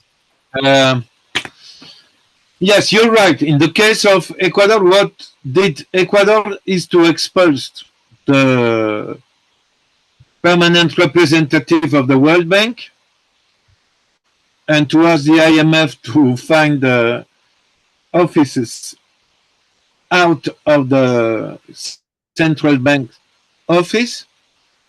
My experience with the World Bank and the IMF is that they want absolutely to lend money to countries because it's a way of influencing these countries. And in the case of Ecuador, when they expulsed the permanent representative of the World Bank in Ecuador, so they declare persona non grata this guy, the World Bank didn't protest. They entered in a negotiation to convince the government of Ecuador to accept a new representative. And Ecuador delayed the decision during 1 year. So I think that entering in confrontation with the IMF and the World Bank, because it represents a real danger for them, because the danger for them is that the country can show that it can live and it can live better without the support of the IMF. So because of that, the IMF is very careful not to provoke. And that's what they did with Malaysia in 97. Malaysia decided not to have the money to the IMF, and the IMF make absolutely no noise on that question because they didn't want that other government could imagine or could duplicate the example of Malaysia. So I think that the strength of the IMF and the strength of the World Bank is the timidity, the fragility, the docility of the borrower. If you confront them, they are forced to negotiate. If you are only begging money to them, they will not respect you. They will impose conditionalities, very harsh conditionalities. Thank you, comrade. Well, there are two questions in the chat box. Yes. Two questions in the chat box. One is Comrade Yogalingam and another one is Comrade Kabir Khan. Can you, Comrade David, can you see those two questions? Which question? On hyperinflation? One is There's one by Kabir Venezuela and Khan. Zimbabwe experience hyperinflation after rejecting IMF reforms. No, I don't think we can explain. I don't think we can explain hyperinflation because the country reject the agreement with the IMF. Mm-hmm.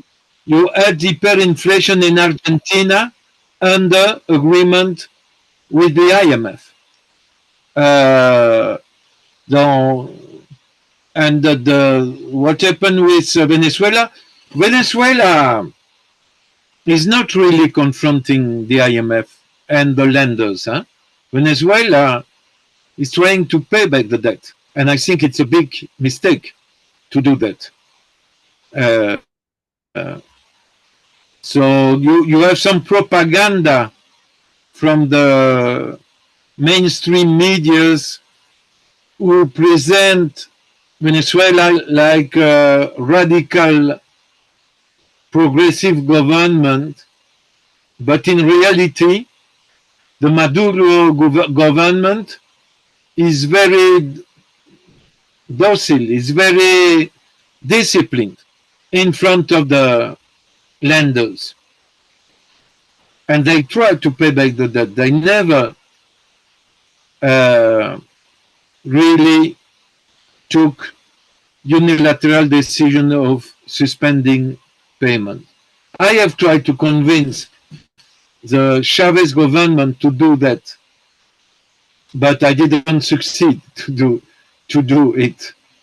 And the problem of Venezuela is not because they are too radical, it is because they are too friendly with the big bourgeoisie in Venezuela and the new big bourgeoisie which developed itself inside the Maduro party, the PSUV, who is controlling, monopolizing the power. Monopolizing the power without changing really the economical model. The Venezuelan economical model is, I would say, coherent with the neoliberal model and the export extractivist-led model. Zimbabwe also will not enter in detail. I can tell you. So I advise the Chavez government, and I can tell you that they were very conservative. And also in Zimbabwe, I think it was in 2005, when Robert Mugabe had to make some concession to the opposition, a Marxist economist was selected as Minister of Finances. And he took contact with me. And he wanted to invite me to Zimbabwe. And the IMF told him, you cannot invite Eric Toussaint to Zimbabwe. You cannot audit the debt reclaimed to Zimbabwe. We, as IMF, will audit your debt. So it's to show you that the IMF is very afraid of any decision from a government to audit the debt, and they make a big pressure on the government and corrupted government not to audit the debt. I have finished. Okay, thank you, Comrade. And also, Comrade Eric, there's a question by Comrade Kabir Khan. He's asking the question, I'll read the question for you. Is it possible for any country to develop its pro-people economy within the framework of capitalism, particularly in this neoliberal capitalist era?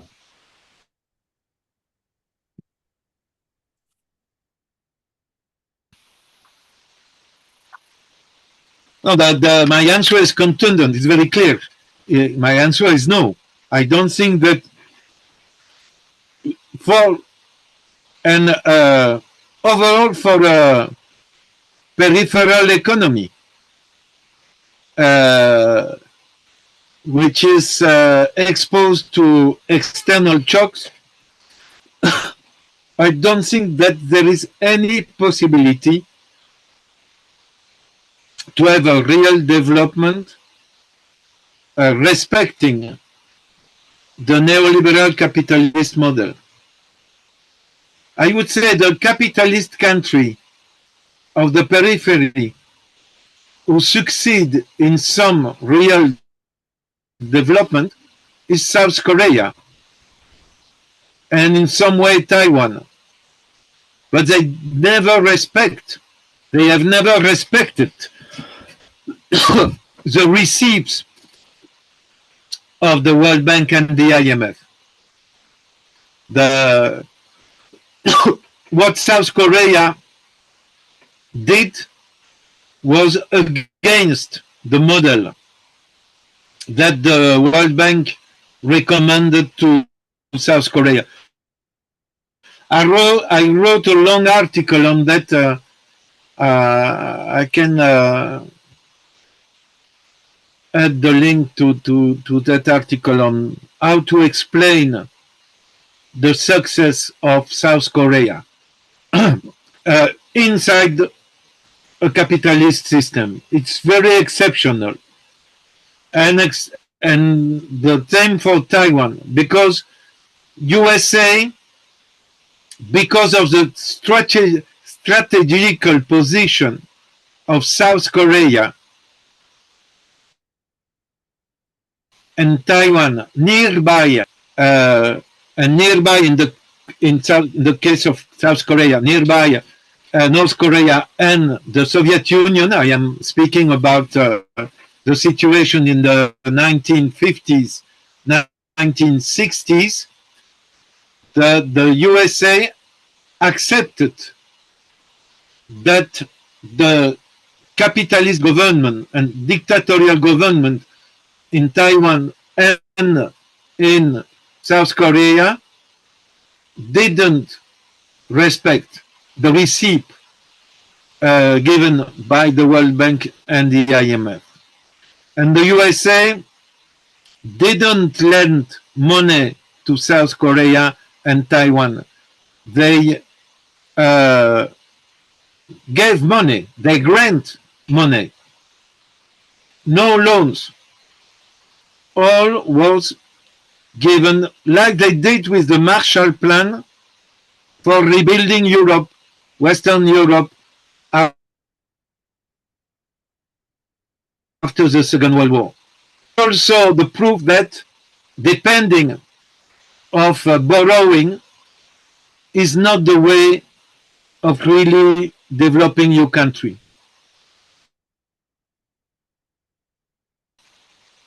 I have finished. Okay, comrade. And there's another question by in the chat box. I'll read it for you. NPP, JVP, NPP, a main contender in the Sri Lankan presidential election in Sri Lanka, say they will renegotiate uh, the IMF program and debt restructuring when they come to power. Would you comment on it? What are the likely scenarios that Sri Lanka likely to experience? Are there examples for successful renegotiations? This is by Comrade Amali.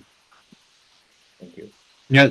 So I gave you the example of Argentina because I think there is some comparison. Uh,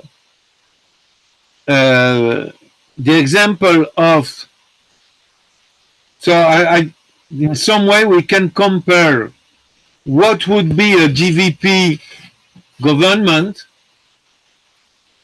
with what was the Peronist government in 2000 at the end of 2019 until the end of 2023.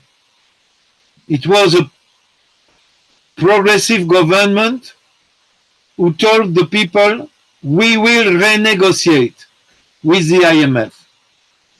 And Martin Guzman, who was a sympathetic, clever, young finance minister, a Keynesian one, linked to Joseph Stiglitz, did his best to negotiate. And it was a complete failure.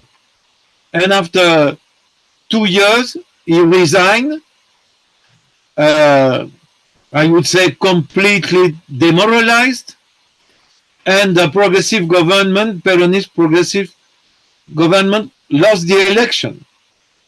And it is a Trumpist like Javier Milei who gained the election end of 2023. So for me, it's a risk for Sri Lanka to repeat this very sad experience of Argentina. Thank you. Maybe we can have two more questions. And if you have any comments, also you can talk, speak, uh, and send them to Comrade David. I have a question, Yes, Deepika. Uh, can I ask? Alpha. yes, of course you can. Yeah. Thank you, Comrade Eric. So if I understood you correctly, you propose, or like one of the proposals is to ask the, I mean, like, you know, to do some kind of a audition or have an audit report, like who benefits out of this IMF loans that we have been getting or receiving, and then uh, tax them, or like those who took the money and got benefit out of it, we can tax them. But in Sri Lanka, for instance, the money that we have gotten, I think, of course, like many people have not paid their taxes. But the most importantly, what I want to say is they have the money has they have invest not I mean like mainly in infrastructure, the roads, harbors, and all those things, right? Like the money is gone. Um, so in that sense, like what are the other proposals to collect the money? Like to say no to an IMF, we need the money, or like productive kind of economy. What are the other proposals that you think we can have? In the long run, we can say no to IMF. Thank you. Yes, I hope that I uh, heard you correctly because the sound was not very good. But indeed, I am advocating for auditing the debt reclaimed by the IMF and question it. Doing so, a country like Sri Lanka would provoke a big internal discussion inside the IMF. The IMF, you have a, a board of 24 executive directors. There are a lot of contradiction between them because China is part of the board, Russia is part of the board, India is part of the board, and if you begin as a country, as a government, to question what they did and to show to the stakeholders, to the countries members of the IMF, were the disaster provoked by the IMF, you will catalyze, you will accelerate the internal debate and provoke real problem, maybe some paralysis of the institution, etc. You can also doing so enter negotiation with some alternative. The new development bank based in Shanghai as multilateral banks of the BRICS. I have no illusion on the new development banks, but I am not against playing the competition between lenders and provoking contradiction and tension between them. And on the question of taxing the rich, I think that the question of taxing the Sri Lankan elite is very important, including taking initiative to recover money evaded to other countries. A government can do that. Huh? We have several examples of government who wanted really to recover some money from the old or previous government. For instance, the Corazon Aquino government in the Philippines, after the end of the Ferdinand Marcos government in 2006, the Philippine government succeeded in recovering money from the Swiss banks. The same with Mexico and other countries. So the argument saying that the money is already in countries like Switzerland or Monaco or Luxembourg on the city of London, and it is impossible to recover this money, it's not correct. There is legal ways to recover the money. And also, I was telling to renegotiate the taxes on the activities of transnational corporation in the country, to renegotiate the price of your exports of tea and other exports. So you can add several sources of fiscal revenues to the government. And if you use this money to redynamize the activity in the country, you will have growth and you will have more fiscal revenues that you can reinvest in social spending and in support to the economical activity in your country. That's what Argentina did in 2002-2003 with great success, because I spoke about Argentina 2019, 2021, which is a complete failure.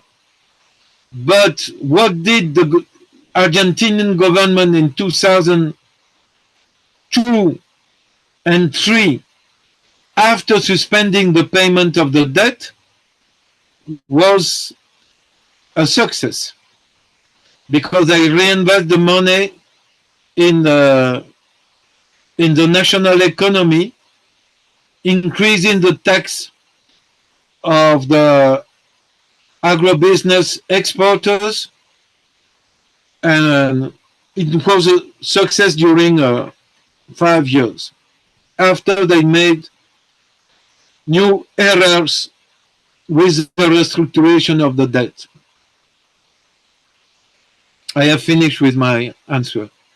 Thank you, comrade. So we are going to wind up the session in 5 minutes, but let me translate some of the questions, some of the answers that given by comrade Eric for the Sinhala speakers. So එක ප්‍රශ්නයක් තමයි comrade Amali අහපු විශේෂයෙන්ම මේ ජාතික ජනබලවේගය කියනවා නැවත මේ තියෙන කිවිසුම රීනිගෝෂিয়েට් කරනවා කියලා නැවත මේක අලුත් විකරණයක අලුත් සාකච්ඡාවකට යනවා කියලා. ඒක කරොත් එහෙම විශේෂයෙන්ම මේ ප්‍රෝග්‍රෑම් එක නැවත රීනිගෝෂিয়েට් කරොත් සහ ඒ වගේම ණය ප්‍රතිගතකරණය පිළිබඳව අලුත් තත්වයකට ගියොත් ඒකෙන් ඇති වෙන්න පුළුවන් ප්‍රතිඵල මොනවද කියන එක තමයි අමාලි සහෝදරිය අහුවේ. එතකොට ඒකම සහෝදරිය අහපු ප්‍රශ්නයක් තමයි මේකට අපිට සමාන කරන්න පුළුවන් වෙනත් උදාහරණ ලෝකයේ තියෙනවද කියන කාරණය. ඒකට කොම්රේඩ් එරික් තුසාන් දුන්න උත්තරය තමයි ඊටාම පැහැදිලිව ඔහුගේ ප්‍රධාන අදහස් දැක්වීමෙන් මතු කරා ආජන්ටිනාව පිළිබඳ උදාහරණයක්. ඊටාම ප්‍රගතිශීලී ආණ්ඩුවක් විදිහට පත්වෙච්ච ජනතාවගේ පැත්තේ ඉන්නවා කියලා පත්වුණු ආණ්ඩුවක් බවට පත්වුණු වාමාංශික ප්‍රවණතාවක් තිබුණු ආණ්ඩුවත් මේ දේම කරන්න උත්සාහ කරා. විශේෂයෙන්ම ඔහු මතු කරා මාටින් ගුස්මාන් කියන චරිතය. ඔහු ආර්ථික විද්‍යාඥයෙක් ආර්ජන්ටිනාවේ හිටපු. ඔහු IMF එකත් එක්ක විශාල නැවත මේක රීනිගෝෂিয়েට් කරලා ඩොලර් බිලියන් 45ක වගේ මුදල් ප්‍රමාණයක් ආර්ජන්ටිනාවට ණය වශයෙන් ලබා ගන්නත් ඒ නිගෝසියේෂන් එක ඉස්සරහට ගියා. නමුත් කොම්රේඩ් එරික් තුසාන් මතු කරපු කාරණය තමයි මේක ඉදිරියට යන්න බැරුව අසාර්ථක වෙච්ච නිගෝසියේෂන් එකක් බවට නැත්නම් ව්‍යාපෘතියක් බවට පත් වුණා. ඒ හරහා නැවත වටේකින් විශාල ණය අර්බුදයකට ආර්ජන්ටිනාවට යන්න සිද්ධ වුණා. ඒකෙදි ඇතිවෙච්ච ප්‍රධාන දේශපාලන ප්‍රතිඵලය තමයි ඊටාම දක්ෂිණාංශික ආණ්ඩුවක් නැවත බලයට පත්වීම කියන කාරණය. ඒ නිසා ඒක තමයි ඔහු මතර අමාලි සහෝදරි මේකේ අදහසක් ඉදිරිපත් කරලා තියෙනවා. ඒක තමයි ඔහු ඉදිරිපත් කරපු දේ. අනිත් තවත් වැදගත් මේකේදී අහුණා විශේෂයෙන්ම කොම්රේඩ් කබීර් පාකිස්තානි සහෝදරයෙක්. ඒ සහෝදරය අහපු ප්‍රශ්නය තමයි මේ තියෙන ධනේශ්වර ආකෘතිය ඇතුලේ පුළුවන්ද ජනතාවාදී විසඳුම් නැත්නම් ජනතාවාදී ආර්ථික විසඳුම් අරගෙන ඉන්න කියන ප්‍රශ්න ඔහු ඇහුවා. ඒක ඉතාම පැහැදිලිව කොම්රේඩ් දුන්න උත්තරයක්. කොම්රේඩ් එරික් දුන්න උත්තරය තමයි ඒක කරන්න අපහසු, ඒක කරන්න හැකි. උදාහරණ දෙකක් දුන්නා විශේෂයෙන්ම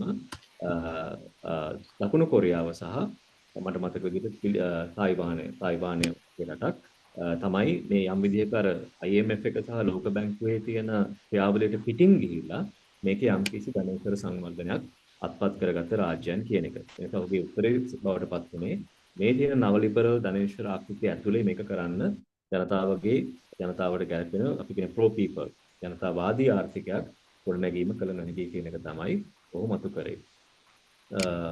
මම හිතන්නේ ඒ ටික තමයි ප්‍රධාන ප්‍රශ්න ටික යන්නේ. අනිත් ඒවා මම හිතන්නේ සමා වෙන්න මට සියලුම දේවල් පරිවර්තනය කරන්න බෑ. So thank you very much for Comrade Eric Tusand. I'll hand over the session to Comrade Somerset Lienege to wind up the session. Thank you so much.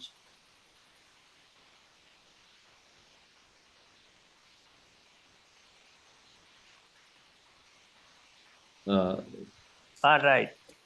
Okay. Once again, I thank Comrade Eric Tusand, the international spokesperson for the CADTM, for making very clear and lucid and informative presentation about debt restructuring and the International Monetary Fund. In many countries, country experiences like Argentina, Ecuador, and many others. And in Sri Lanka, all three contenders to the three main contenders says that they would work with the IMF program. Only difference is one candidate says we are going with IMF without any changes, and the other two says we are going with the IMF with small changes, but within the given parameters of the debt sustainability arrangement. So I think election is on 21st. So we have to we can meet again to discuss new complexities in future when the new government comes to power. Anyway, finally, I thank everyone who are present today at the discussion. And once again, Comrade Eric Toussaint for accepting our invitation and making very good presentation today. Thank you very much, and thank you all. Thank you very much. Thank you Thank you, Eric. Thank you. Thank you, Eric. Thank you, Much. Kalpa. very much. It was a pleasure. Thank you very much. Thank you very much, Eric, comrade. Thank you. Thank Bye-bye. you. Bye bye. Thank you.